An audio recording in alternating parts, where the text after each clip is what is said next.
to buy. That's a very good place to buy, because then hopefully it won't drop to support 3.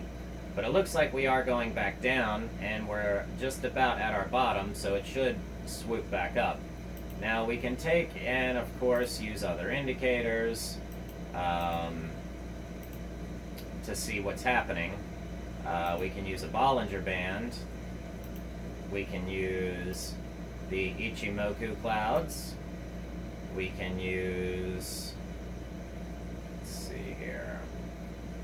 Let's get a stochastic up. Let's get our fast, our slow, and our regular.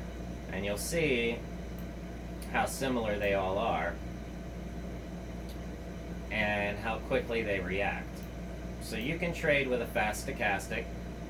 That's more of an intraday thing. But they all just about are measuring, similar things. So we can use just one of these. And we can change the colors to really whatever we want.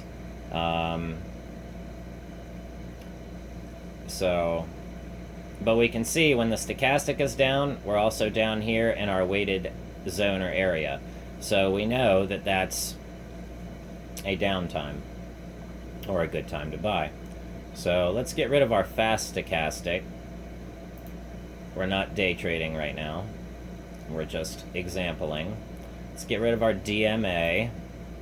Let's get rid of the Arun. We don't need that. Okay, now let's look at what it says. Okay, so we go from this upwards, okay, down below S1.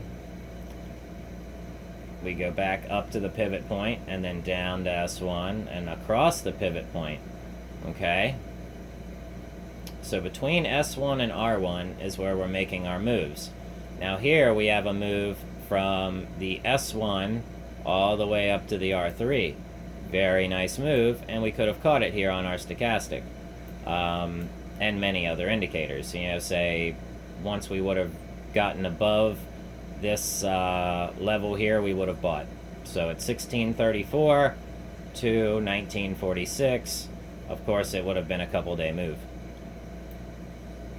Swing trading. So, that's one of the better ways to trade, is to swing trade. Remove yourself from the herd of people who are going to be trying to jump in and out.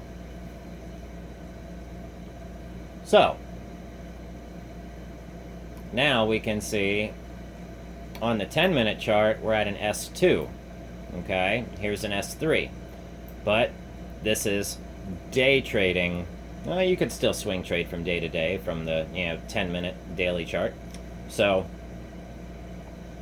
if you had access to the market this entire time and whatnot, you could have bought down here when it W'd out, which you're going to want to look up your W studies.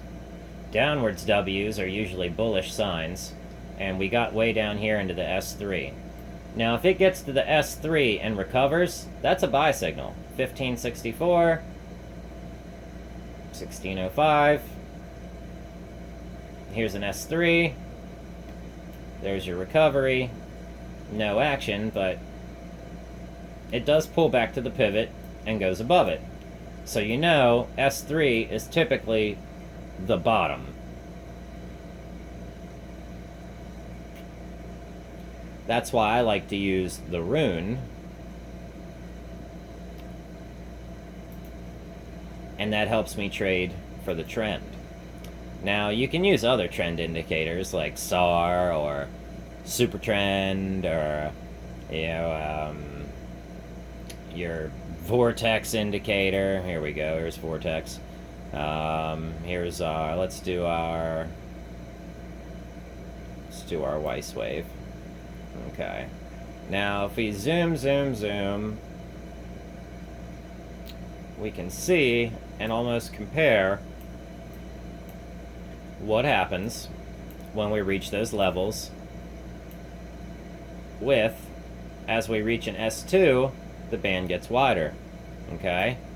Now, let's find an S3. Here's an S3. That's a very wide band. Okay? Now we know that's a pretty steep drop, and it just bottomed out, volumed out, okay, and recovery. Alright, now at your recovery, you've already lost half your move. So you would have wanted to buy here when it told you that was your low. And it knows it's the low because it recovers. Once it breaks above from the bottom to above this line, that's recovery. This is overbought, this is oversold, this is between 30 and 70. So once it goes above 30, which we could necessarily have it at 50, 50-50, but the vortex is kind of more or less your 50-50. So once we recover to 30, and then we see our changeover in the upwards direction and a reversal, then we know that we're in the goodness, okay? And you can ride that all the way in until you decide to cash out. So, but trying to keep it short, that's how we're able to use pivot points to help us make good choices. So here's one that goes down to S3. It shows us our bottom, very wide band on our vortex, and then right here we can see on our Weiss wave, boom, S3, buy, buy, buy, buy, buy, buy, buy, buy, buy, buy, buy, and then everybody's in, okay? And now we'll just ride it all the way up to R2 or R1 and sell. So, and that's exactly what they did. They started selling right here just below R2. So we can see this, we can follow it, we can trend it, we can whatever, but you'll see it when you start seeing the buy, buy, buy, buy, buy, buy, buy, buy, buy, buy. Eventually, there's going to be a sell, sell, sell, sell, sell, sell, sell. So, alright. Let's look at something else. But XPEV, that's one that started off short.